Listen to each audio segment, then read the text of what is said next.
Seminario Internacional Los Futuros Imaginados busca construir un espacio de reflexión y debate en torno a la pregunta por la imaginación artística sobre el futuro. ¿Cuáles son los temas y problemas que preocupan a la comunidad artística en la universidad? ¿Qué estrategias y metodologías se utilizan para conceptualizar y representar esta pregunta? ¿Y qué relevancia podría tener para responder a las inquietudes del mundo contemporáneo a nivel local, regional e internacional? Es, por tanto, un esfuerzo reflexivo por discutir imaginarios estéticos culturales, propiciando un diálogo entre la universidad, la sociedad civil y las comunidades artísticas, poniendo en el centro del debate la idea de una arte del y para el futuro. Preside en esta ceremonia el decano de la Facultad de Ciencias Sociales, Roberto Aceituno, quien es también director de la Iniciativa Franco-Chilena de Altos Estudios, junto al director del Museo de Arte Contemporáneo, Francisco Brugnoli, y el director de Creación Artística de la Universidad de Chile, Fernando Gaspar. Aprovechamos de agradecer la presencia de autoridades universitarias y de Sophie David, agregada de Cooperación Científica y Universitaria del Instituto Francés de Chile, quienes han colaborado para tener con nosotros al profesor Jacques Lenard. Saludamos también a las autoridades académicas que asisten a esta ceremonia, así como a los miembros de nuestra comunidad universitaria, invitados especiales y representantes de la sociedad civil organizada. La actividad inaugural del Seminario Internacional Los Futuros Imaginados continúa con las palabras de Fernando Gaspar, director de Creación Artística de la Vicerrectoría de Investigación y Desarrollo.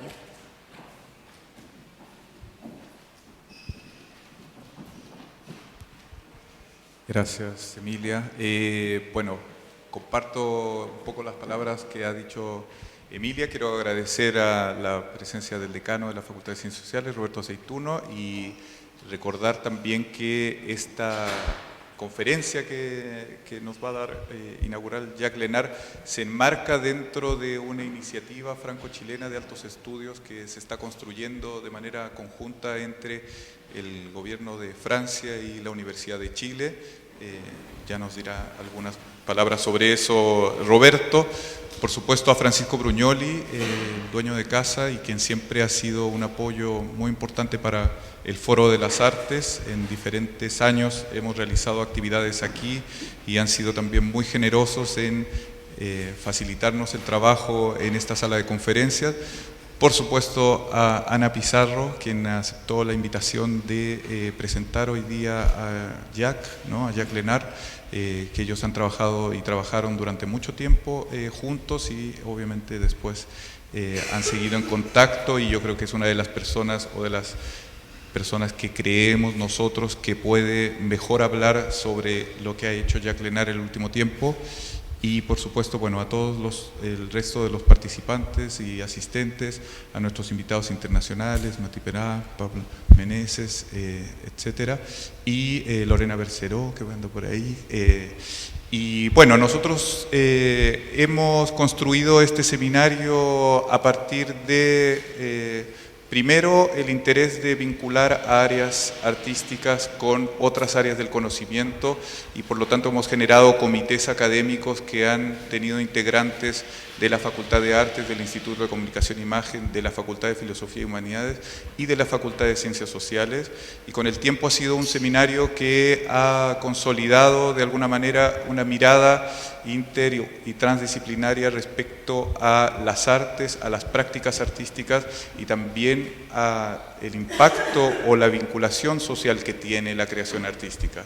Este año nosotros quisimos, en estos comités académicos que propusieron el tema de los futuros imaginados, tratar de recoger y recuperar esa capacidad que tienen las artes y la creación artística de evocar y desear el futuro, de imaginarlo y de crearlo en un presente que, como todos sabemos, es un presente que está lleno de incertidumbres, que vivimos en un concierto de crisis en diferentes ámbitos de nuestras sociedades, y por tanto creemos y estamos convencidos que el arte y la reflexión sobre el arte es sin duda y cobra vigencia hoy más que nunca en una sociedad que tiene conflictos y expresa conflictos tanto humanos como ambientales y de muchos tipos, y creemos que las artes y la creación artística es un tipo de práctica y es un tipo de disciplina o área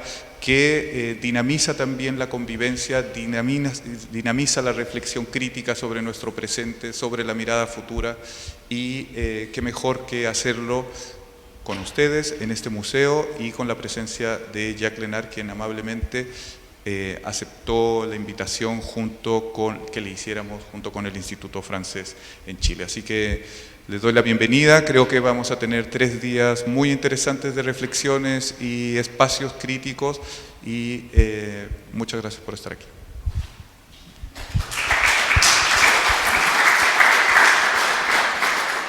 Agradecemos las palabras de Fernando Gaspar, director de Creación Artística de la Universidad de Chile.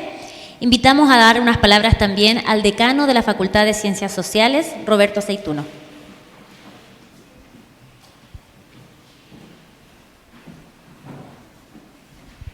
Hola, buenas tardes. Bueno, reiterar el saludo al profesor Lenard, al profesor Brugnoli, a las autoridades presentes hoy día en esta actividad, que estoy seguro va a dar inicio a un trabajo muy interesante que vincula la reflexión sobre el arte con un conjunto de problemáticas que son muy relevantes hoy en día, como decía Fernando hace un momento. En realidad yo solo quiero dar este saludo no en nombre de la Facultad de Ciencias Sociales, a pesar de que soy su decano, sino representando a la Universidad de Chile en lo que se refiere a la reciente creación de una iniciativa que se llama Iniciativa Franco-Chilena de Altos Estudios, que busca consolidar, promover y desarrollar los vínculos de cooperación entre académicos e instituciones francesas con la Universidad de Chile en el ámbito de la investigación científica, en el ámbito de la formación, en el ámbito de la cultura. Entonces para mí es un honor y es un placer poder representar, como digo, esta iniciativa en esta actividad, considerando además que se trata de un inicio que esperamos nos conduzca a breve plazo a poder fortalecer nuestra cooperación. El trabajo de cooperación entre Francia y Chile, y en particular con la Universidad de Chile, ya tiene muchos años. Hay una historia acumulada de intercambios, yo diría de cooperación, de solidaridad, de acogida también, y espero que esta sea una parte de lo que queremos construir de aquí en adelante en conjunto con la Embajada de Francia en Chile y con las distintas unidades de nuestra universidad. Así que agradezco la posibilidad de, como digo, representar esta iniciativa en esta actividad, y felicito la posibilidad de poder inscribirla en este seminario. Muchas gracias.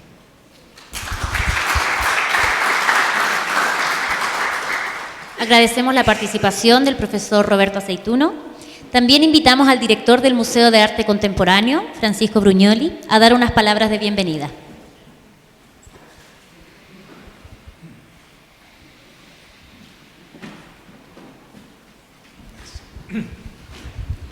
Bueno, muy buenas tardes. Doy una bienvenida a todos, muy especialmente en este momento a Jacques, desde luego, a quien conozco desde hace tiempo, cuando tuve la sorpresa de que me invitara a dar una conferencia en la Escuela de Altos Estudios, Superior de Altos Estudios en París, sobre arte en Chile. Estoy hablando de 1980, ¿no? O sea, de esa vez nos hemos encontrado en varias oportunidades con Jacques en distintos tipos de encuentros. Ahora Jacques llega a una casa que ha sido hecha por un arquitecto francés, además, ¿no? O sea, hay un vínculo también de esa naturaleza. Émile Jacquier, en 1913, crea este cuerpo de edificio conocido como Palacio de Bellas Artes, que es un ejemplo de arquitectura neoclásico extraordinario en nuestro paisaje urbano, ¿no? Pero también quisiera agradecer la oportunidad de este evento, ¿no? Un foro, ¿no? Por su mismo significado de palabra, significa la convergencia de postulaciones, contradicciones, disidencias, ¿no? O sea, algo que exige un pluralismo de ideas, algo que exige una amplitud de criterio, digamos, en su convocatoria, y que es coincidente con nuestra casa de estudio. exactamente nuestra casa de estudio es lo que es gracias a vivir en un foro permanente, ¿no? Por otra parte, hoy día ustedes se convocan a hacer aquí una reflexión, ¿no? Así lo ha dicho Fernando Gaspar claramente. La palabra reflexión está vinculada a la palabra crítica o crisis, ¿no? Ahora, crisis implica movimiento y cambio. Si imaginamos futuro, quiere decir que ya de partida, ¿no?, esta convocatoria está hablando de un cambio, por lo tanto, digamos, de una voluntad, de otra posibilidad del momento actual. Este momento del vértigo del consumo, ¿no?, como bien lo describe Houellebecq en algunos de sus libros, ¿no? Bueno, y el museo, luego, Museo de Arte Contemporáneo, es un flujo con todas las tendencias que concurren en su momento en un encuentro dialogante con la historia y la memoria. Entonces, historia, memoria, presente, digamos, como acontecimiento, como contingencia, ¿no? Y esa es la vida de esto, y esto yo creo que este foro es justamente ese encuentro también. Yo me felicito, digamos, a la Vicerrectoría de Investigación por haber, digamos, considerado nuestro lugar para desarrollar este importante encuentro, ¿no? Les agradezco a todos, naturalmente, su presencia, ¿no? Y felicitaciones, digamos, nuevamente a la Vicerrectoría, y espero que los invitados extranjeros tengan una muy buena estadía, ¿no? Y vamos a escuchar de ellos, estoy seguro, cosas bastante importantes e incrementadoras a nuestro pensarnos, ¿no? Muchas gracias.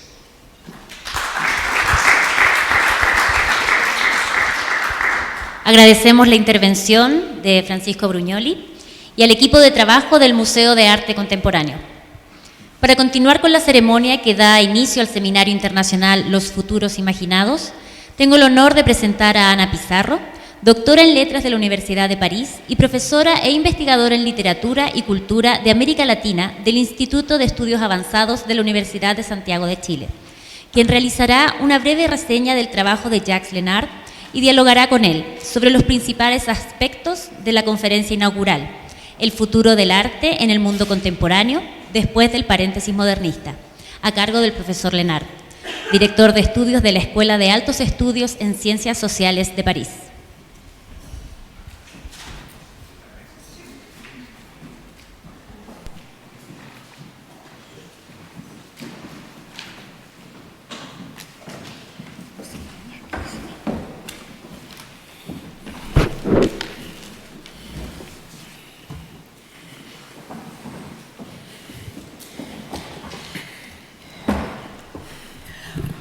Hola, buenas tardes. Muchísimas gracias por esta invitación que me honra.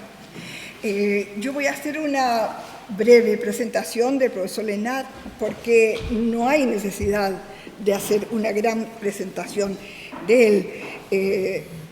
Como sabemos, el profesor Lenard es director de estudios de la Escuela de Altos Estudios en Ciencias Sociales de París.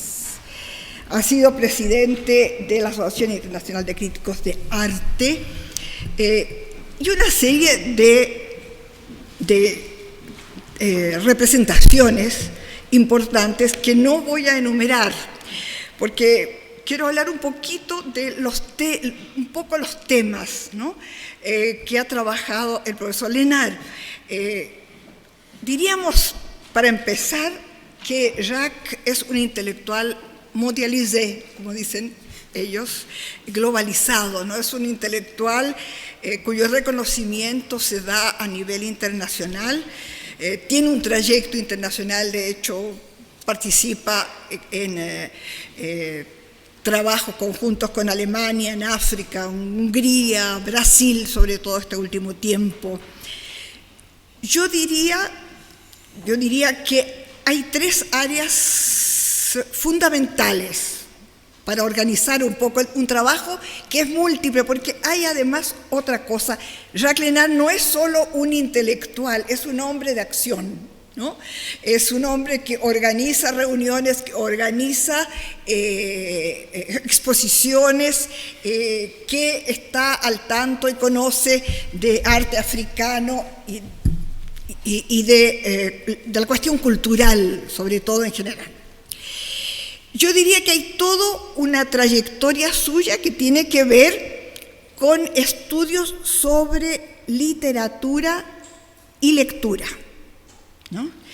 Este primer tema, gran tema, que lo desarrolla durante algunos años, es el que lo acerca a América Latina. Y bueno, y también está en la parte de la lectura, su Lecture politique du roman de 1973, ¿no? Pero hay algo muy importante para nosotros, y es que el año 71 o 72, creo que Royaumont, ¿cierto? 72. Organizó un encuentro, el encuentro de Royaumont, que ya es histórico y que en América Latina se lo ha conocido poco. Y yo siento que se le debería conocer porque es el encuentro en donde se apareció por primera vez el gran pensamiento latinoamericano, yo diría de la segunda mitad del siglo XX, en sus temas centrales, ¿no? Se trataba de un grupo de unas 25 personas, donde estaba, desde luego, Julio Cortázar, estaba Fernández Retamar, estaba Roberto Schwartz, estaba, bueno, un montón de gente. Estaba Ana Pizarro. Bueno, y entonces allí, por ejemplo, Roberto Schwartz lanzó por primera vez, ¿no?, las ideas que lo harían un clásico, ¿cierto?, de las ideas fuera de lugar, ¿cierto?, que después desarrollaría más a lo largo de su vida. Allí Roberto Fernández Retamar empezó a plantear justamente la propuesta de él fue para una teoría de la literatura latinoamericana, que lo hizo después llevar una discusión con Rama, etc. Claro, allí incorporamos la oralidad.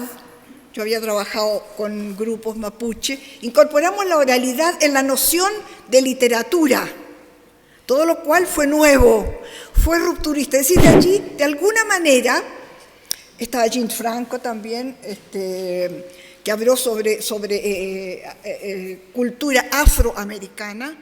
Es decir, siento que en esa reunión fue como un centro en donde explotó un nuevo pensamiento sobre la cultura y sobre la literatura de América Latina. Ahora, esto fue organizado por Jacques y siento que en América Latina no se le ha dado la suficiente importancia, ¿no? Fue importante también porque yo creo que consolidó para Jacques Lenard su relación con América Latina, ¿cierto? Allí partió y sus seminarios se llenaron de estudiantes latinoamericanos y africanos, ¿no? Es decir, Jacques empezó a trabajar con el pensamiento de lo que se llamaba el tercer mundo.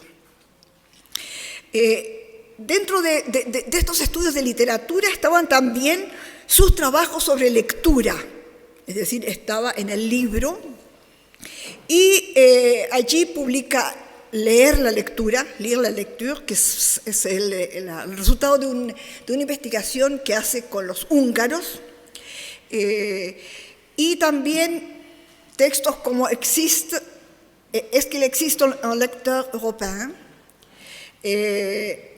así como su trabajo sobre los intelectuales, que le hace publicar un texto que se llama La force des mots. Esta, digamos, es su gran área de la literatura. Ahora, evidentemente, no se trataba de la literatura en términos de acercamiento filológico, que era lo que habíamos tenido históricamente, sino que, de alguna manera, él, como asistente de Goldman, lleva los estudios literarios al ámbito de la relación con la filosofía, con la sociología, con la cultura en general, y nos empieza a abrir este campo.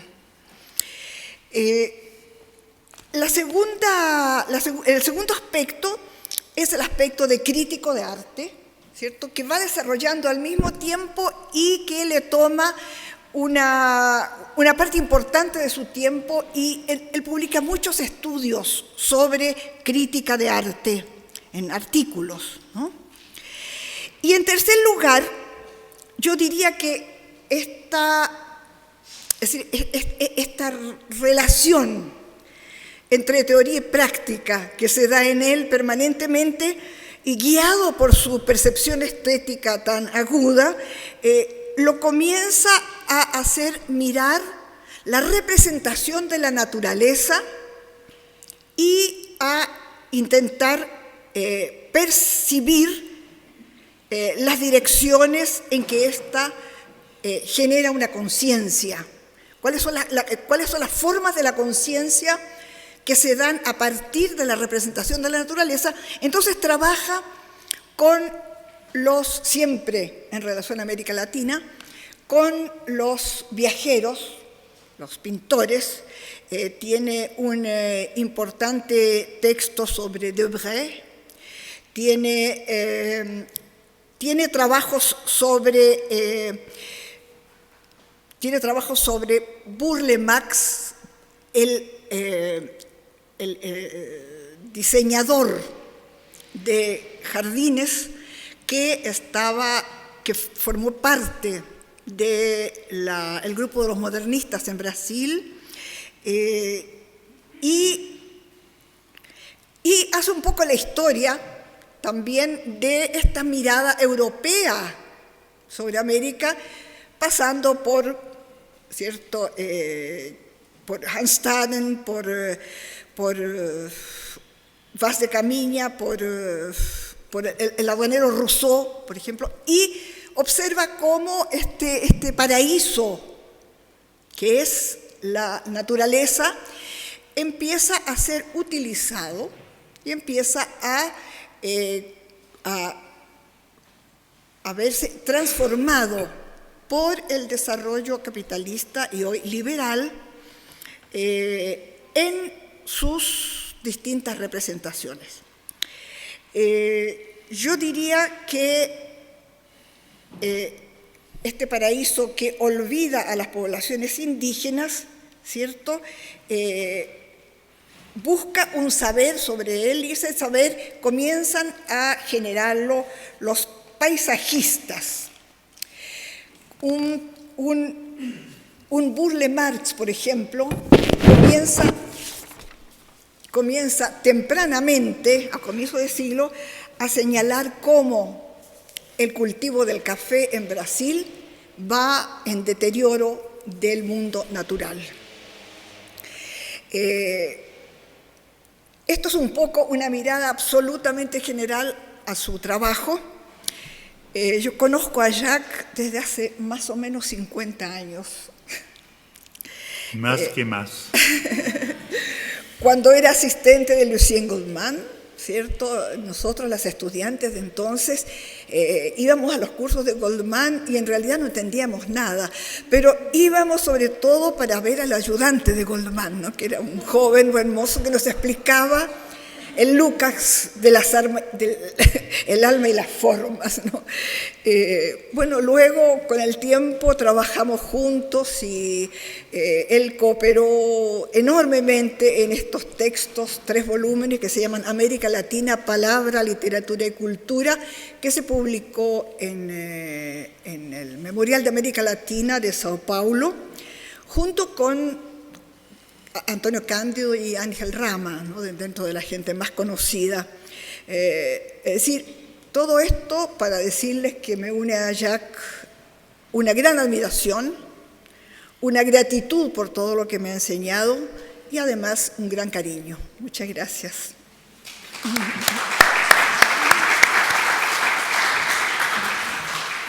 Muchas gracias, Ana.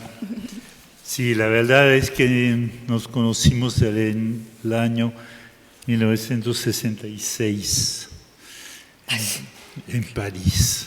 Son muchos años. Buenas tardes a todos y agradezco la oportunidad de Vine a Chile para hablar, para conversar con ustedes.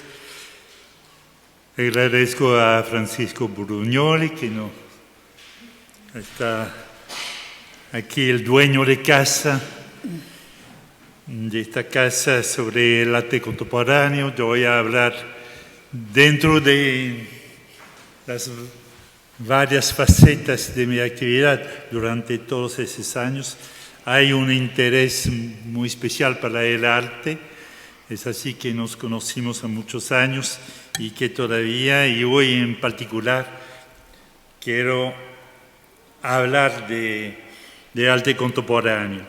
Agradezco también a Fernando Gaspar por su invitación, a Sofía Viau y a los servicios franceses que están estableciendo un contacto firme, interesante con la Universidad de Chile y Chile en general.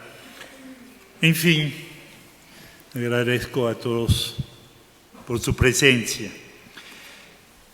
Y ahora me gustaría hablar del futuro. El futuro, como bien se sabe, está siempre presente en el presente. Pero tenemos dificultad, una gran dificultad, para saber exactamente cuál es ese presente futuro del arte contemporáneo. Y mi palestra hoy está sobre esta cuestión. ¿Quién observe el actual mundo del arte, sus exposiciones? Y ahí tengo unas exposiciones que vi pasando así rápidamente. Sus artistas, tal vez hay algunos artistas aquí con nosotros, sus eventos. Quien observe todo eso se confronta a menudo a una situación de perplejidad. Demasiado habituado a la secuencia que construye la historia del arte, que va desde el Renacimiento hasta los modernos y a las vanguardias, el espectador no encuentra fácilmente las palabras para describir lo que ve. Después de la gran cantidad de ismos, romanticismo, realismo, impresionismo, fauvismo, expresionismo, cubismo, dadaísmo, surrealismo, abstracto expresionismo. Entre todos otros, no sabemos cómo nombrar la explosión creativa actual. Ninguna noción parece capaz de dar cuenta de esta diversidad creativa. Entonces, con el objetivo de aclarar esta situación, propongo primero y fundamentalmente abordar la cuestión menos en términos de características estéticas, como lo hace la historia del arte como historia de los ismos, y más, y eso realmente es el punto central de mi ponencia, en términos de características de las relaciones que la creación mantiene con sus públicos. Y aquí, de una cierta manera, el sociólogo está trabajando, dando la mano al crítico de arte y al historiador del arte. Una rápida mirada histórica nos permitiría distinguir un extenso periodo en el que las diferentes formas de arte se desarrollan al servicio de poderes económicos y simbólicos, tales como la realeza, la iglesia y la burguesía, los cuales, bajo la dirección de la academia, dictaban los códigos y legitimaban las obras.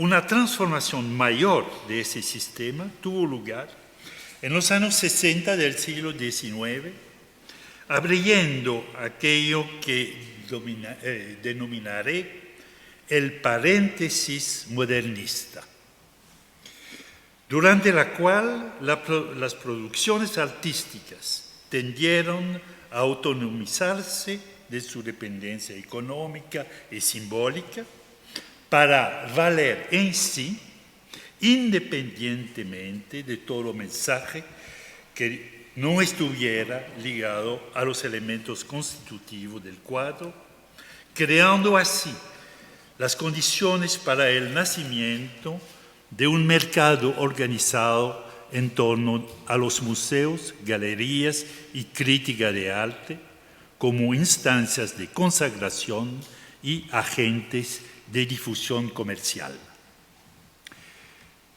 La segunda parte del siglo XX vio el fin de ese sistema en el marco de la mundialización acelerada de las imágenes, de las mercancías y de las personas, donde las bienales, los remates de obras y las fundaciones, para hablar solo de algunas instituciones que hacen parte de ese sistema, tendieron a sustituirse a los actores del periodo precedente, esbozando un modelo alternativo de relación con los públicos y de comercialización de las obras. Ciertos museos se mundializan. Ustedes saben que el Pompidou está hoy en día en varias ciudades, varios países del mundo, también como el Guggenheim, que está en Nueva York, en Bilbao, etc. Como lo hacen también ciertas galerías y otras ponen el acento en una nueva relación con los públicos, buscando, como por ejemplo el nuevo edificio de la Tate Modern en Londres, The Switch House, crear un espacio híbrido entre el museo, el concepto tradicional de museo, tal como la modernidad lo había perfeccionado, y el centro comercial y lugar de encuentro. Para ayudar en la comprensión de lo que está en juego en estas transformaciones, evocadas de manera muy general, obviamente, he escogido un momento y un objeto simbólico fuerte: la aparición del ready-made de Marcel Duchamp. Sabemos todos que el ready-made es un objeto producido industrialmente, más presentado por el artista como un objeto de arte, es decir, en las condiciones tradicionales de presentación de un cuadro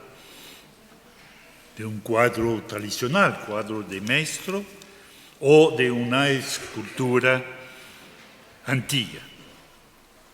El artista no pretende haberlo hecho, él lo ha solamente escogido, firmado y presentado.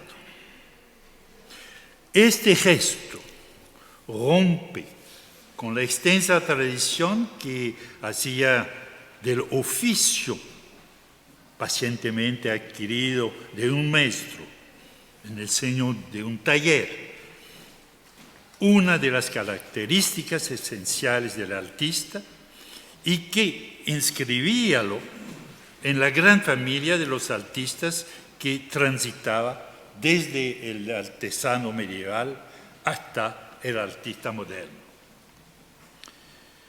Para que un objeto industrial pueda ser presentado como una obra de arte, bajo el nombre de ready-made, dos transformaciones históricas deben haber surtido sus efectos.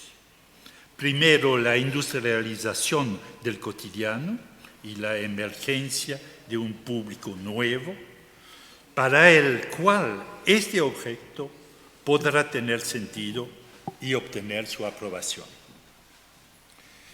La industrialización de los objetos manufacturados en el curso del siglo XIX trajo consigo el fin del artesanado, de los gremios y de las sociedades de apoyo mutuo que habían durante siglos asegurado la transmisión de un saber hacer artístico. Estas transformaciones afectan igualmente el modo de producción de los bienes llamados intelectuales o artísticos. La mecanización de las imprentas y de la edición, gracias a las máquinas a vapor, después de las rotativas, afecta el trabajo de los escritores y la propia creación literaria. Ahora bien, mientras la actividad artística se familiariza con la producción de masa, ella intenta al mismo tiempo resistir a la presión de la lógica productivista, buscando sacar ventajas, inventando formas que les sean singulares, por ejemplo, plegándose a la lógica secuencial del folletín. Balzac, el famoso Honoré de Balzac, deja la lógica de la expectativa del público penetrar la literatura, como harán varios escritores, en particular Eugène Sue, y más tarde Zola, reivindicando para sí aquello que llama el mercado democrático. Explotando ingeniosamente las emociones y los gustos del público, que ellos contribuyen a transformar y a crear, estos escritores afirman su nueva legitimidad, apoyándose en el juicio de las masas, cuya lectura los nutre. En el dominio de las artes visuales, asistimos a transformaciones no menos radicales. La invención de la fotografía ofrece a un amplio público imágenes hasta entonces reservadas a algunos privilegiados. Estas entran directamente en concurrencia con el trabajo de los artistas, de los pintores, y propician la emergencia de nuevas profesiones como fotógrafo o publicista, las que a menudo son practicadas por antiguos pintores que desde cierto momento se quedan sin trabajo.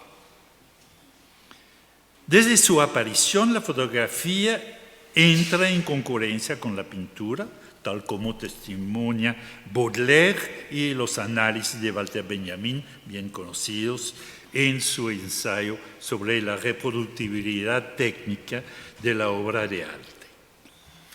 André Malraux anticipa igualmente esas consecuencias, profetizando el advenimiento de lo que llama el museo imaginario. El autor anuncia así el advenimiento de un espacio mental en el cual todas las obras de todas las épocas y de todas las culturas pueden coexistir porque, gracias a sus reproducciones fotográficas multiplicadas en libros, han sido arrancadas a los marcos culturales donde producían originalmente sus significados. La desmultiplicación de las reproducciones y la transformación de los cuadros, de las pinturas, en simples imágenes, rompió con el privilegio del que gozaban los pintores y los grabadores de ser los únicos que representaban visualmente el mundo. Millones de imágenes invaden el espacio imaginario público sin exigencias de producción ni normas de percepción. Así, con el fin de preservar su razón de ser y el honor de su producción, los artistas, los pintores, comenzaron poco a poco a construir un nuevo sistema de legitimación de su trabajo.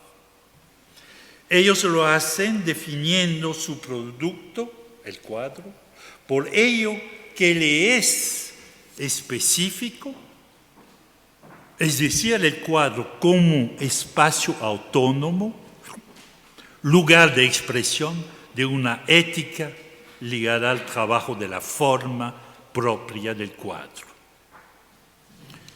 En la tradición premodernista, los cuadros se daban a conocer al público en espacios específicos. Pintura o fresco eran vistos en el marco social e institucional como la iglesia, el palacio del Principado y después del siglo XVII el interior burgués. Esos espacios, sometidos a reglas estrictas de comportamiento y a códigos de interpretación, constituían el contexto en el cual esas obras de arte eran vistas y comprendidas. Con el giro del fin del siglo XVIII y la baja de los poderes eclesiásticos y monárquicos, el museo sustituyese como objeto arquitectural y espacio privilegiado del arte a las iglesias y a los antiguos palacios. Adoptando la forma del templo griego clásico, los arquitectos de la institución museal se apropian de la legitimidad de la antigüedad al tiempo que ofrecen modalidades de percepción nuevas. En sus salas neutras, concebidas para recibir esas obras que fueron arrancadas de su contexto funcional, la iglesia, el palacio, el museo producía condiciones que las arrancaba a los antiguos poderes, de los cuales están aún el símbolo. De ese punto de vista, el dispositivo museal ejerce sobre la percepción de las obras el mismo proceso de separación y automatización que su reproducción fotográficas en los libros. Uno y otro vuelve las obras abstractas y autónomas. Estas transformaciones de las condiciones materiales de exposición afectarán evidentemente las reglas de producción de las obras, su manera de legitimarse ante los ojos de sus públicos y los valores que les son atribuidos.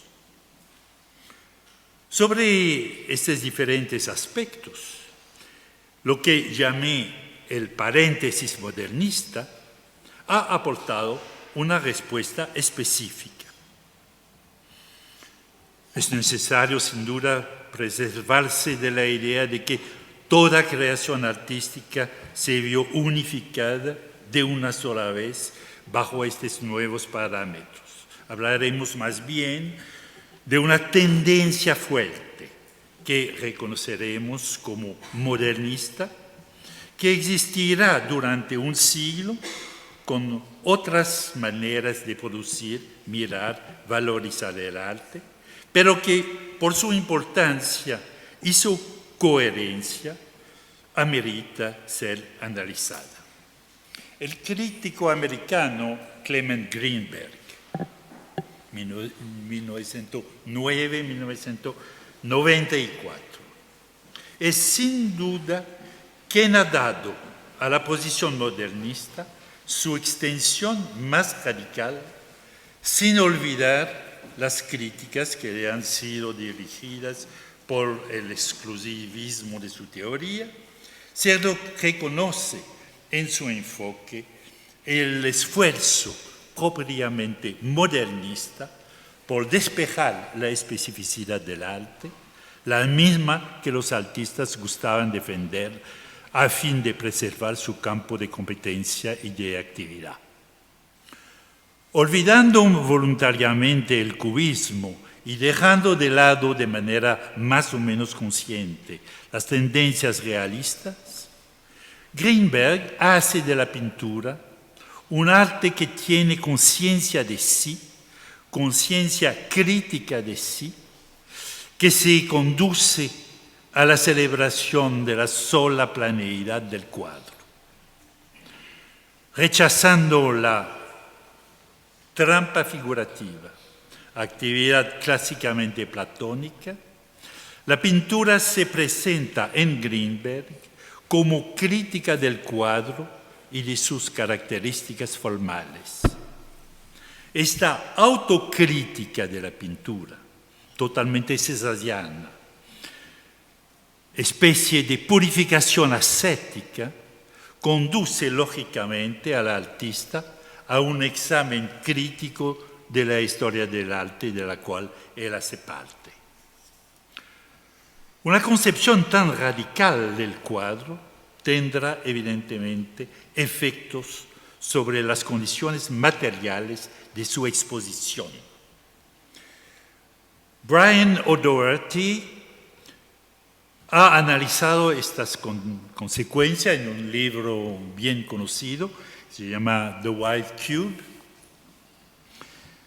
mostrando que el espacio blanco aseptizado de la galería y también del museo, The White Cube, lo que él llama The White Cube, una racionalización de lo que ofrece el museo cuando muestra las obras de arte arrancadas del mundo social y político de su producción y de su exposición tradicional.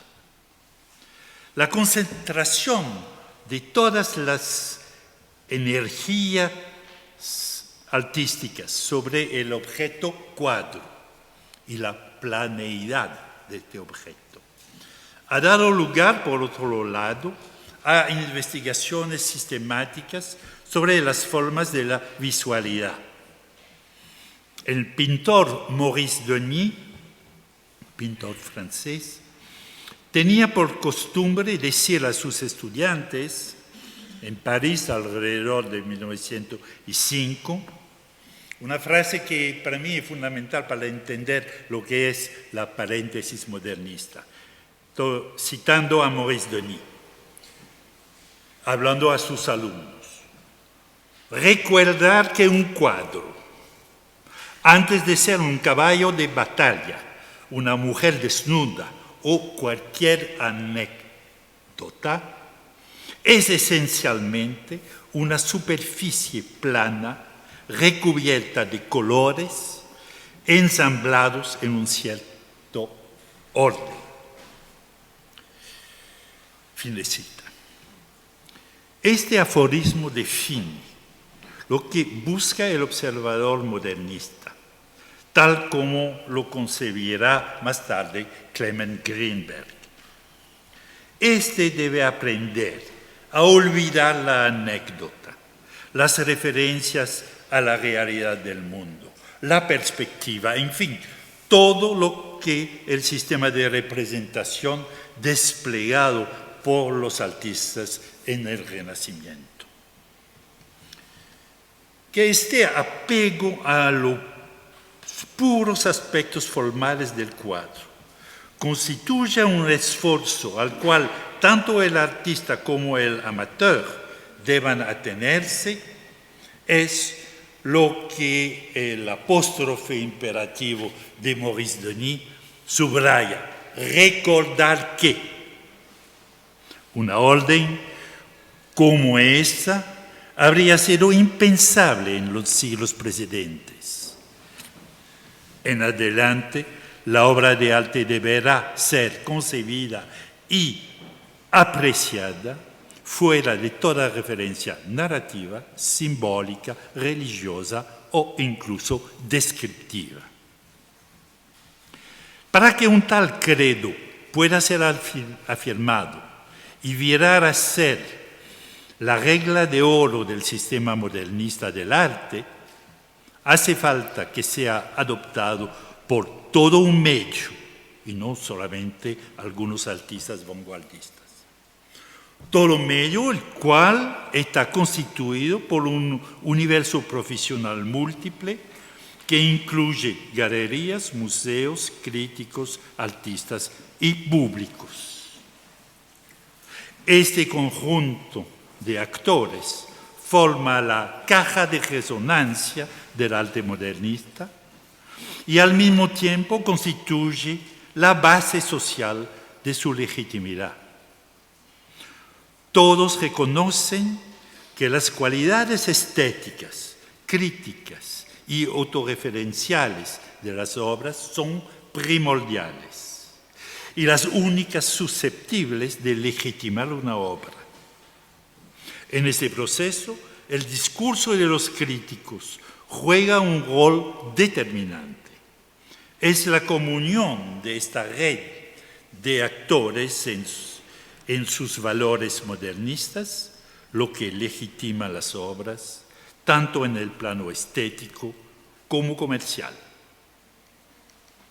La radicalidad de este elitismo ascético contribuyó a ir alejando diferentes tipos de público, aún más numerosos que la multiplicación de los museos convocaba a gente poco informada y les invitaba a consumir los refinados productos de la actividad artística. Es a fines de los años 60 que se puede datar el estancamiento de la hegemonía modernista y la tentativa de sustituirla por nuevas maneras de construir la relación del arte con el público. Se trató de establecer una nueva escena artística, tanto en el plano de la estética de las obras, recordando la transvanguardia, el pop art, Neo Geo, todo esto, cuanto los lugares de aparición, entonces estética de las obras, lugares de aparición del arte y finalmente los rituales de relación con el público. Favorecidas por este gran alboroto, nuevas preocupaciones vinieron a sustituirse a la sola fascinación formal. Hicieron su aparición o su reaparición las temáticas sociales, religiosas, ecológicas, en particular recientemente. Los artistas retornaron a prácticas inmediatamente accesibles al público, lo que modifica la relación de este con el arte contemporáneo. Los asuntos cotidianos, que no tenían carta de ciudadanía en el mundo estéreo del arte modernista, después de haber resplandecido en los días de los pintores holandeses, de los Lenain o mismo de Courbet, vuelven a ocupar el primer plano.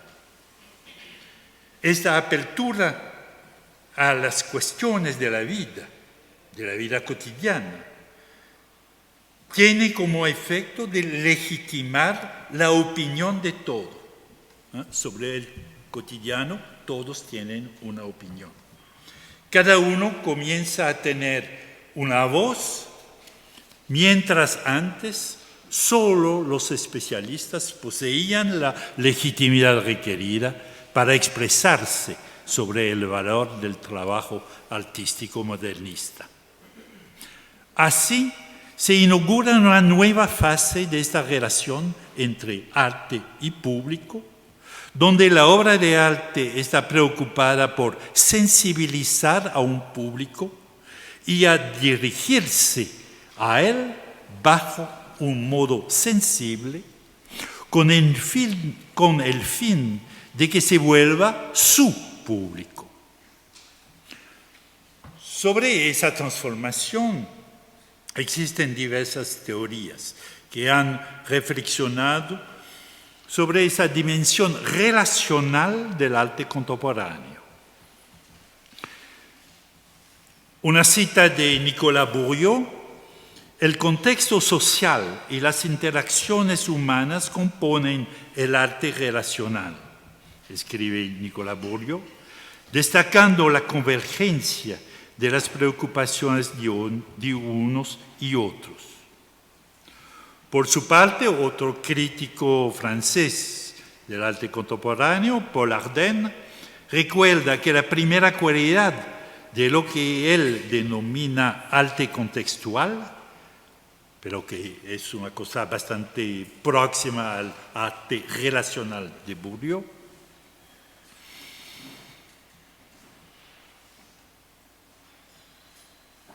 es su fuerte relación a la realidad. Frente a esta declaración, medimos la distancia que se estableció respecto al periodo modernista.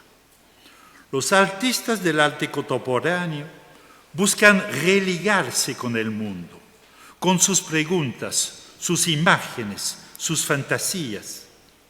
La dimensión estética sigue siendo un aspecto importante de su trabajo artístico, pero subordinado a la voluntad de establecer un lazo sensible y un acuerdo con el público en un marco saturado de preocupaciones con la actualidad.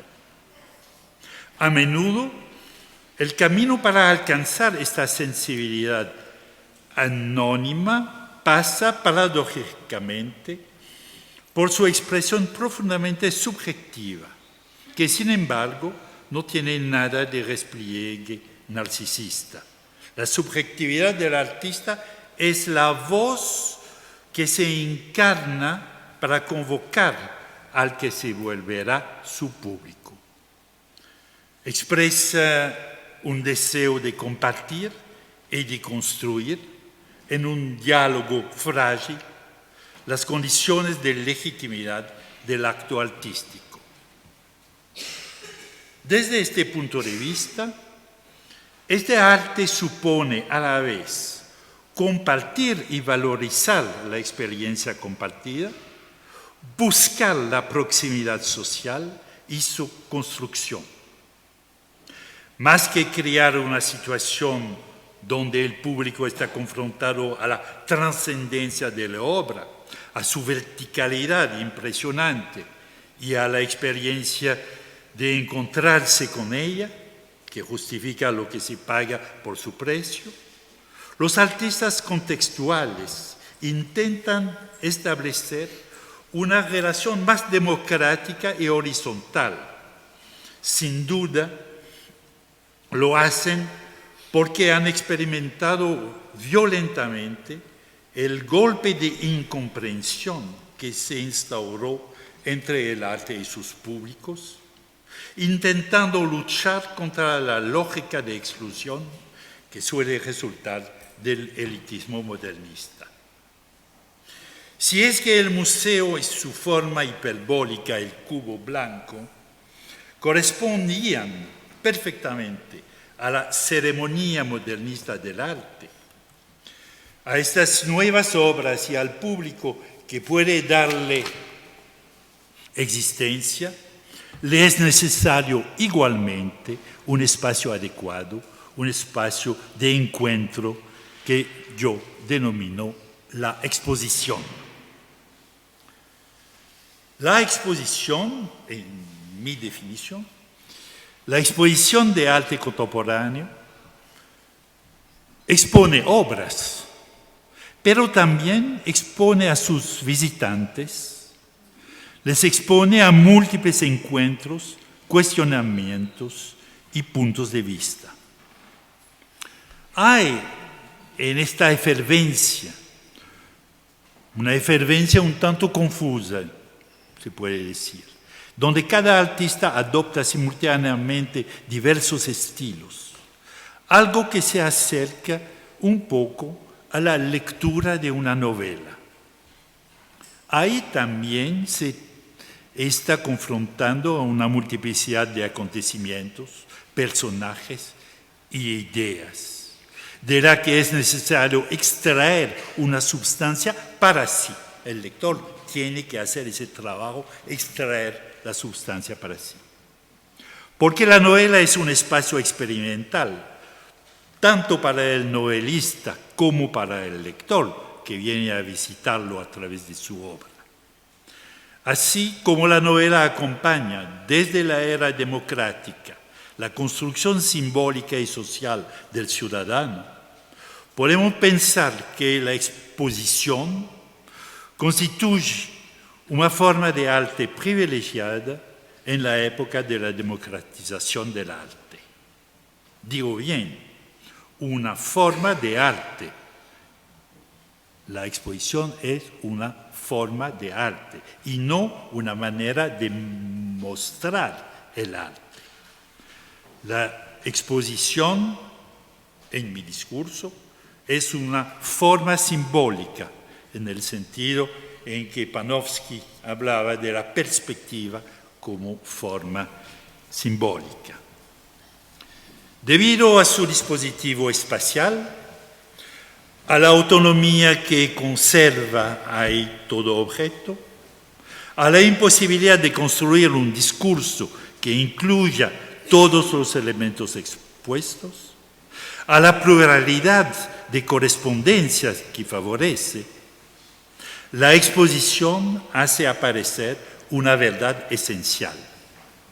La historia del arte, como la historia humana, no constituye una objetividad a la cual el espectador se encontraría confrontado. Estas historias tan variadas que remueven el arte contemporáneo, migración, ecología, identidad de género, constituyen un campo abierto donde el espectador es invitado a construir por sí mismo su propia historia. No su propia historia del arte o de la literatura. Eso es asunto de los conservadores de museo y de historiadores de la literatura. Sino su propia historia en el arte, a través del arte, al interior del mundo del arte y de la historia, a través de los medios tan diversos que son puestos en obra por los artistas. La exposición es una ocasión para reapropiarse de las obras de arte, esta memoria artística conservada en los museos, para un visitante a quien le serían dados los medios para fabricar su historia, mediante la mediación simbólica de las diferentes formas de arte existentes. El visitante, desde entonces, ya no está frente al espectáculo de una historia unificada del arte, que se despliega como en un mundo separado, organizado por la conciencia trascendental del universalismo, sino que está confrontado a las huellas de la actividad humana, a partir de las cuales debe y puede construir su lugar propio en la historia. Arrancado la obra de arte del museo para ponerla en exposición, la evolución democrática, lejos todavía de encontrarse acabada, ha roto con la clausura que caracteriza el tiempo museal. Ya podemos constatar que el museo se abre y, sobre todo, que espacios difícilmente sacralizados, como edificios industriales, abandonados, loft, etc., sirven cada vez más como lugares de exposición. Lo que permiten estos lugares, que acompañan una suerte de escenografía revolucionaria, sería la renovación de aquello que el artista catalán Tapiés llamaba el juego de saber mirar. Y voy a terminar con Tapiés. Siguiendo los preceptos de Baudelaire, Tapiés quiere volver a enseñarnos a construir por nosotros mismos la exposición y el mundo que en ella se abre. Tomamos una obra de Tapies que se llama Silla y seguimos los preceptos del pintor catalán. Si bien esta vieja silla no parece gran cosa, piensen en todo el universo que hay en ella. Las manos y el sudor de quien ha tallado esa madera. El árbol robusto del que fue extraída. La energía vital de este árbol en el bosque. La densidad de los árboles al borde de la montaña. El trabajo cariñoso del artesano que la construyó. El placer de quien la ha comprado. Los cansancios que ha ahorrado. Los dolores y las alegrías que han reposado ahí. El gran salón o el pobre comedor que la acoge. Y Tapies concluye, todo, absolutamente todo, representa la vida en su importancia. Es lo que produce la exposición. Observen, miren profundamente, ya que mediante vuestra presencia y vuestra mirada, ustedes participan. Y déjense llevar por todo lo que hace resonar en ustedes vuestra mirada. El nuevo estatus de la obra faz de ella una emanación de la situación a la que le otorga una forma estética y cuya excelencia consiste en hacer eco de las preocupaciones del público. El objetivo no es entonces tanto la enunciación de una verdad, sino un gesto que permite que una adecuación se produzca a posteriori, legitimando los propósitos y confiriéndoles una resonancia social. La relación que se establece en torno a este tipo de obra desconcierta a quienes están acostumbrados a una relación de contemplación tradicional y ha favorecido, en cambio, la curiosidad de nuevos públicos, en su mayoría distantes o ajenos a la tradición modernista, pero que encuentran en estas obras a la vez un eco de sus preocupaciones, pero también modalidades artísticas que los conmueven por su simplicidad, su carácter lúdico o la familiaridad con los lenguajes que circulan en los medios de comunicación de masa. Estas circunstancias establecen un régimen de experiencias compartidas que caracteriza este nuevo tipo de arte contemporáneo, implicando nuevos públicos mediante estrategias ligadas en particular a la circulación de imágenes en los medios audiovisuales o en medios como Instagram. Las nuevas exposiciones han ampliado considerablemente la esfera del arte contemporáneo. Evidentemente, esta ampliación no está exenta de peligros. La invasión de la esfera artística por parte de los lenguajes de los medios de masa amenaza, por su parte, su especificidad, como fue el caso en el origen de la reacción modernista. La producción artística contemporánea se sostiene sobre una delgada línea. Si no se tiene cuidado con ello, el arte que acepta sumergirse en las problemáticas y los lenguajes contemporáneos corre el riesgo de no ofrecer finalmente sino una actividad más o menos lúdica de acompañamiento del ecosistema mediático y del consumo. Este alineamiento corre el riesgo de hacer el arte perder su especificidad y fundirse en la uniformización galopante que atraviesa nuestra época.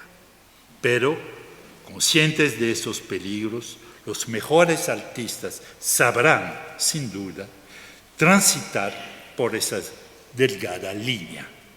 Obrigado. Gracias.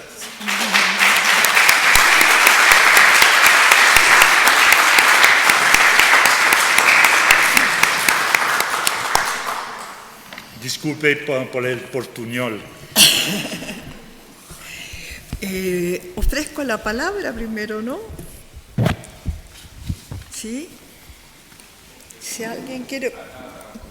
Comienzo un poco el comentario, me ha parecido muy interesante este recorrido que Jacques hace por la conciencia del público y la relación del arte con el público desde el Renacimiento hasta hoy, digamos, ¿no? Las distintas posiciones que toma el público y la democratización de esta relación.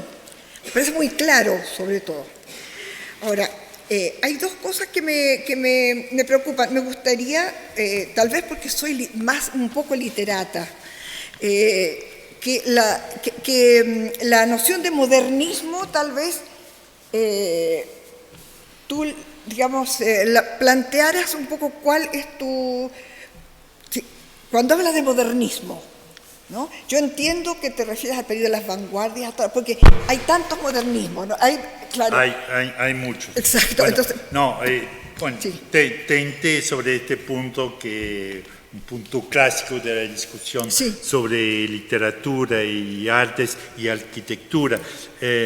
Hay permanentemente una dificultad porque las palabras no significan exactamente la misma cosa en los diversos campos. Lo que yo llamé el paréntesis modernista comienza, digamos, en los años 60 del siglo XIX con el impresionismo y se termina en los años 60 del siglo XX. Es decir, que es un periodo de un siglo durante el cual se fortalece la idea de que, esa idea planteada por Maurice Denis, que el cuadro es un objeto en sí con normas internas y que esas normas internas son la verdadera definición de lo que es el trabajo artístico. Entonces hay en mi ponencia hay una definición que se basa primero en la frase de Maurice Denis y también en la de Clement Greenberg, el crítico norteamericano, que define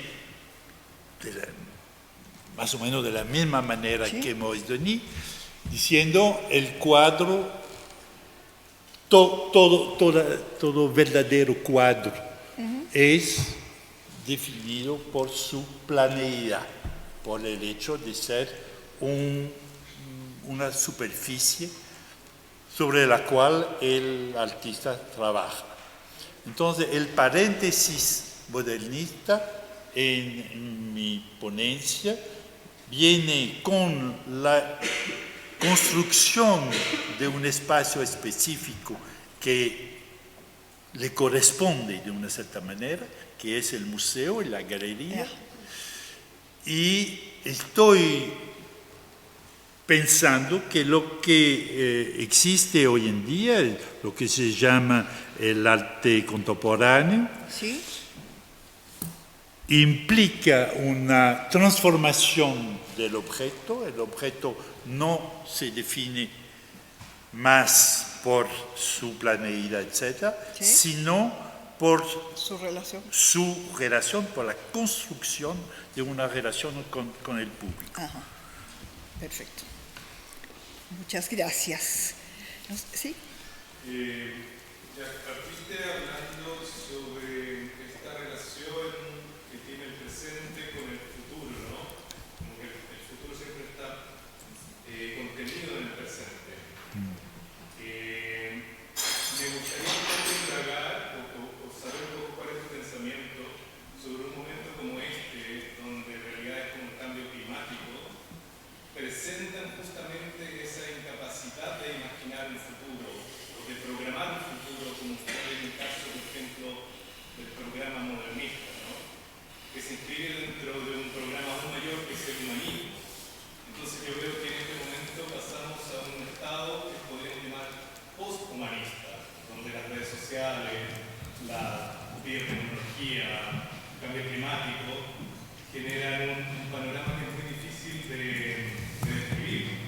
Entonces, mi pregunta finalmente es ¿cómo es un presente que no contiene un futuro o cuyo futuro no es fácilmente visualizable o representable? Bueno, que el futuro sea difícilmente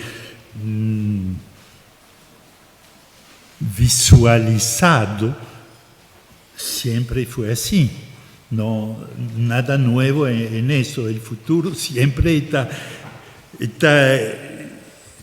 escogido, está escondido en los movimientos del presente.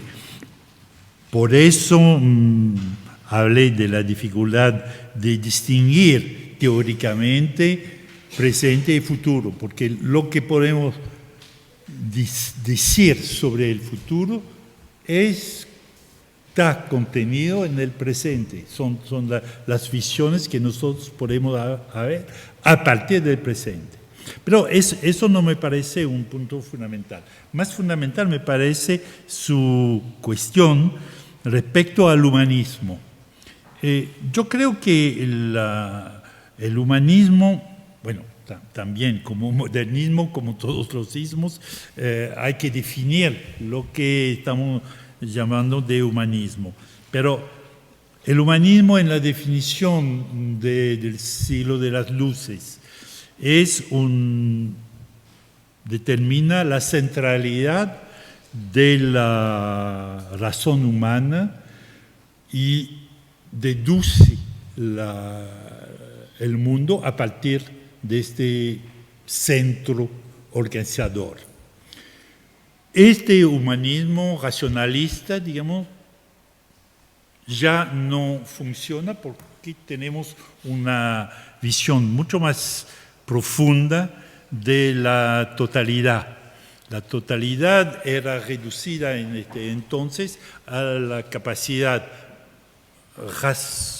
racional del ser humano. Hoy en día sabemos que somos parte de un conjunto muy complejo, y por eso el humanismo, a mi modo de ver, todavía existe, pero consiste en otra cosa que pensar el mundo a partir de nuestra capacidad mental, sino de pensar nuestra posición dentro de un sistema complejo.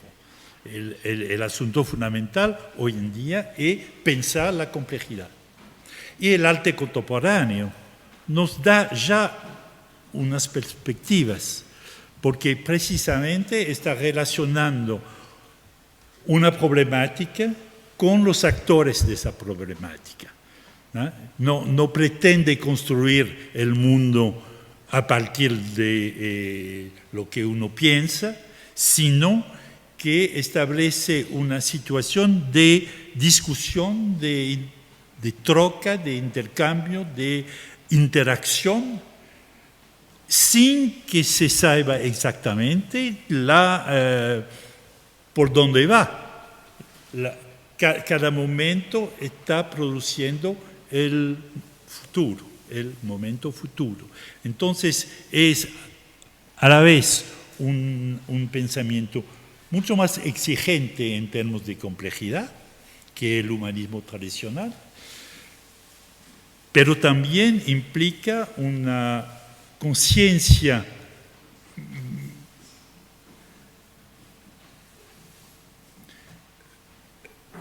¿cómo quiero decir eso? Una conciencia de la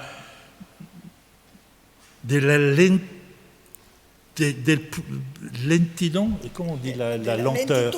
De la lentitud de los procesos históricos, porque el humanismo tradicional tenía una perspectiva a largo plazo, sea el fin de la historia, sea la resolución de todos los problemas en el jugement dernier, en el juicio final, etc.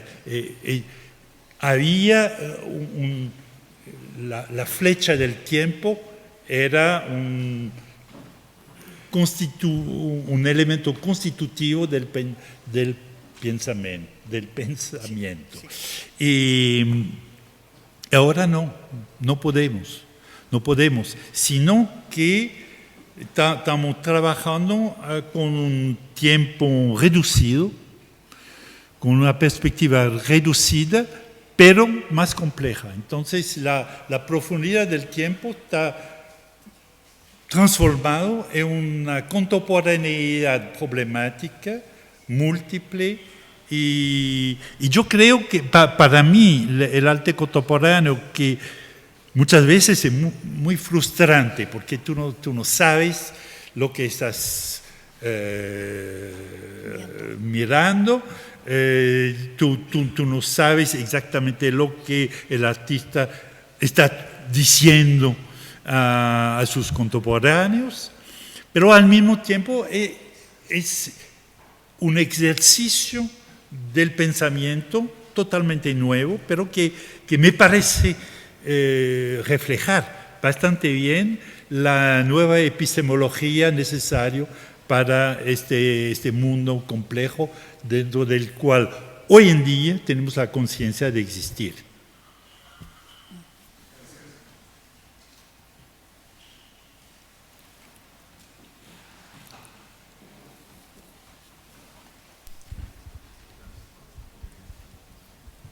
¿Sí? ¿Sí? Ha sido una excelente conferencia, ¿no? Además, plantearse la historia desde el Renacimiento al momento actual me parece fundamental. El Renacimiento implicó un gran cambio cultural, ¿no?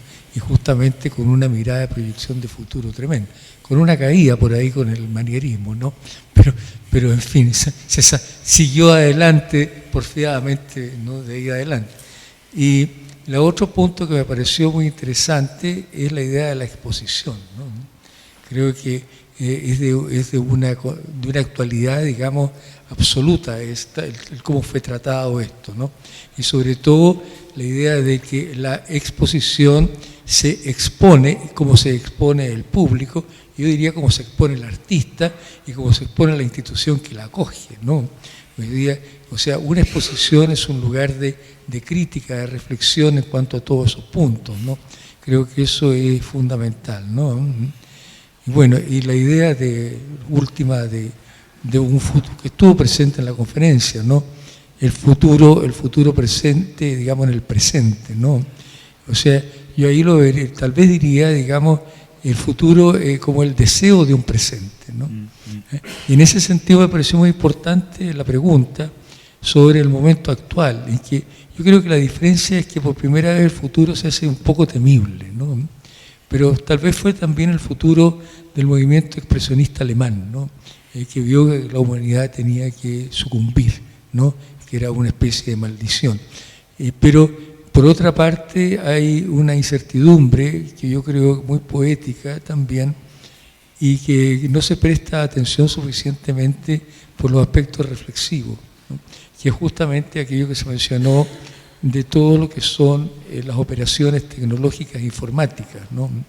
Hoy día tenemos que preguntarnos en qué espacio vive el que está operando esto y si eso nos afecta completamente nuestra dimensión de mundo, ¿no?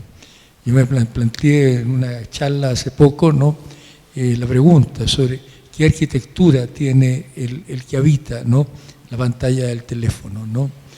¿En qué casa viviría? ¿Cómo serían las ciudades, ¿no?, de ese hombre que carece de la noción del tiempo y de la noción de espacio, ¿no? Él está simultáneamente con alguien que está en China y que cohabita con él en pantalla, ¿no? Y eso está generando, a mi juicio, transformaciones culturales muy grandes. Y ahí es donde, esto lo relaciono con la poesía, en cuanto lo que poesía pone en evidencia es la insuficiencia del nombrar, al exigir a la palabra una dimensión mucho más allá de aquella que está dicha en el mismo poema, ¿no? Y eso, bueno, creo que ahí hay un punto que tal vez Jacques podría tal vez decir algo, o sea, esta suerte de incertidumbre, pero por otra parte este momento extraño, ¿no?, donde el que habita, el habitante de las pantallas, ¿no?, desgraciadamente hoy día, por falta de espacio de reflexión sobre este tema, en tanto en arte, en otras partes, en otros lugares, es sencillamente un hedonista, ¿no? Y tal vez eso nos conduzca a lo que Alessandro Barico llamó por ahí al mundo de los nuevos bárbaros, ¿no? Nada más. Bueno, yo quería comentar lo que Francisco Brugnoli acaba de decir, retomando esa cuestión de pensar la actividad artística contemporánea dentro de un espacio muy especial, que es lo que estoy llamando la exposición. La exposición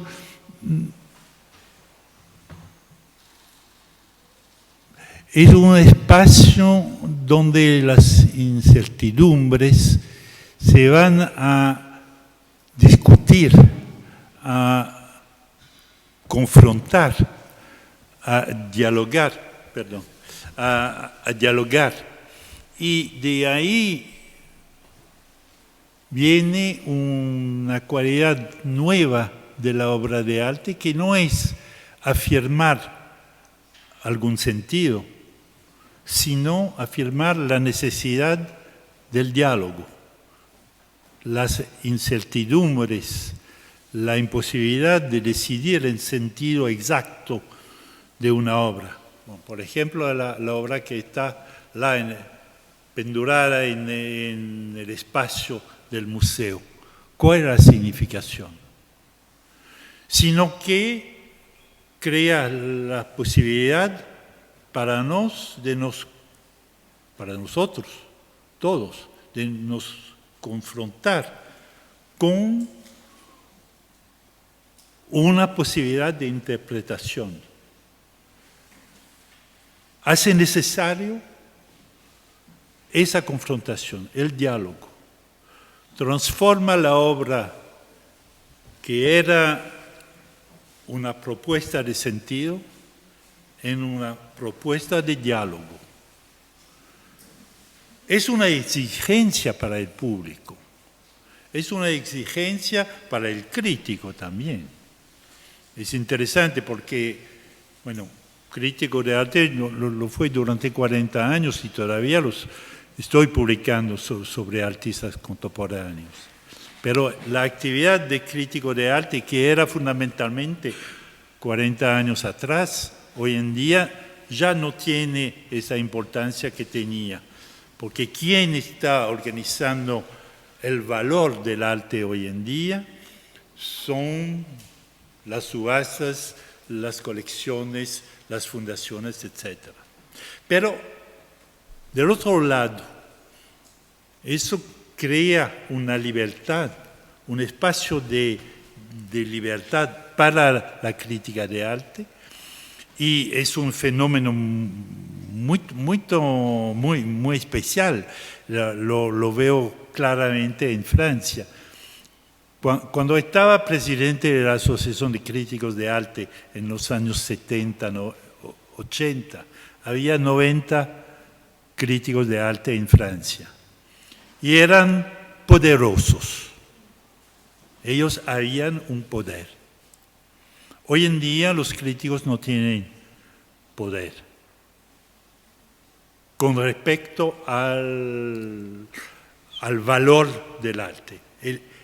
Ellos no pueden influenciar sobre el percurso del arte. Pero hoy en día hay más de 500 críticos de arte en Francia.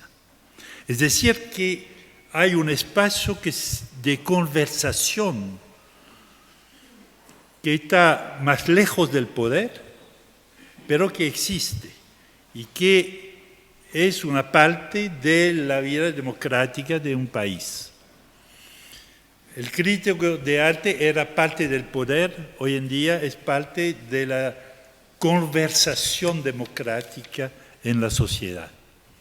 Es decir, que las circunstancias han mudado, han cambiado, se han transformado, de manera que todo el sistema se ha transformado también.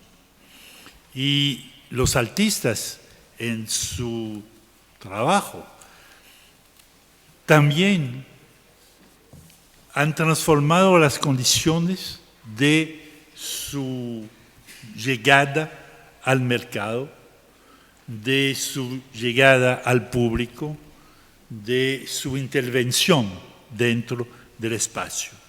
Y por eso yo creo que el concepto de exposición, donde todos somos expuestos, no solo el artista expuesta a una obra, pero nosotros como público, como crítico, como cual que sea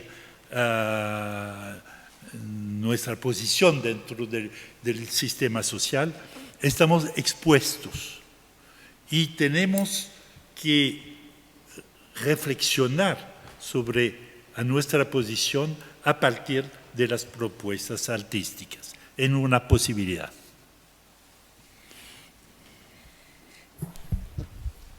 ¿Alguna otra pregunta?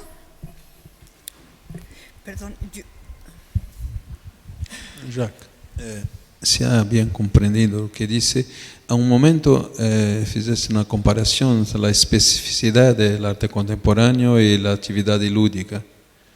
Sí, yo creo que... Lúdica. Sí, lúdica. Yo gustaría de preguntar cuál sería esta especificidad del arte contemporáneo ahora. ¿Cómo piensas eso? Bon, hablé de lo lúdico como una parte de lo que facilita la aprehensión de las propuestas artísticas contemporáneas por públicos que no tienen una formación, digamos, en historia de arte. Lo que llamé lo lúdico es un reflejo de lo que existe en los medios de comunicación de masa, en la televisión, que son unas maneras relativamente simples de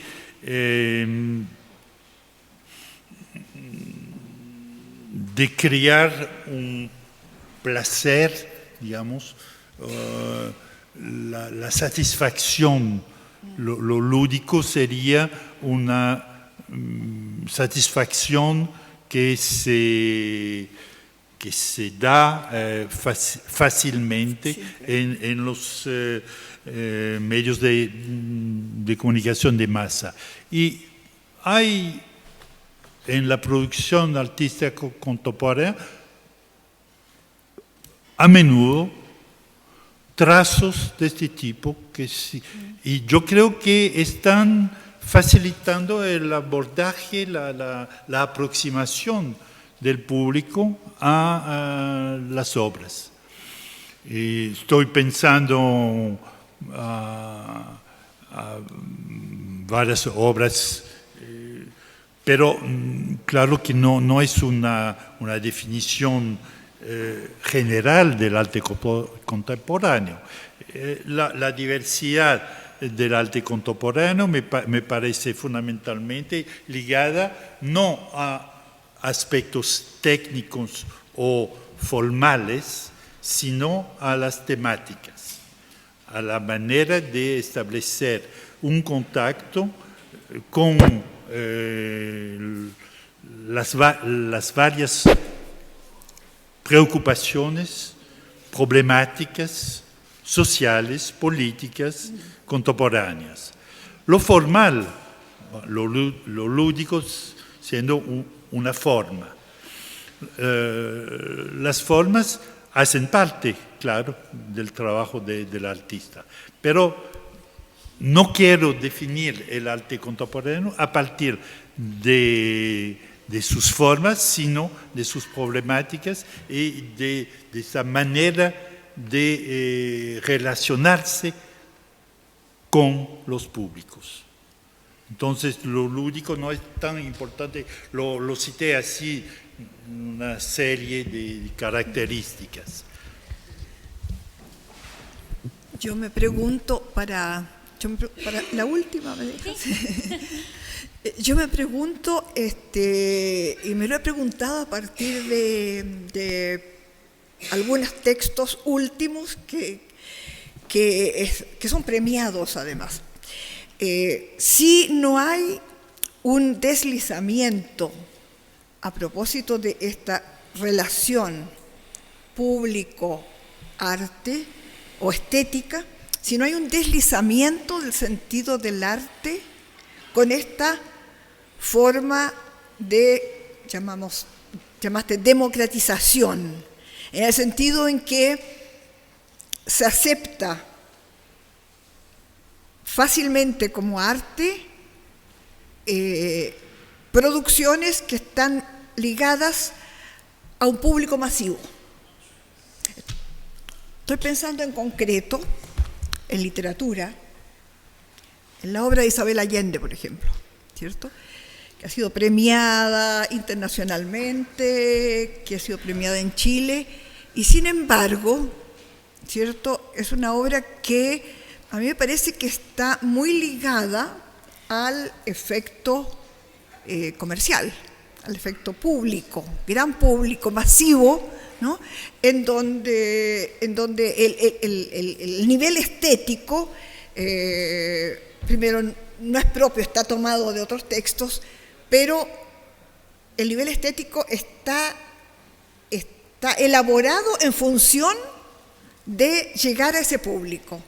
Entonces, son textos que además están premiados como obras de calidad estética. Y me parece que, yo creo que hay algunos elementos que realmente podrían ser estéticos, pero que en su gran mayoría está orientado a la comercialización. Entonces, yo veo allí una frontera muy difícil de manejar, ¿cierto? Tú tienes toda la razón, y el último parágrafo de mi ponencia está exactamente sobre este punto, sobre los peligros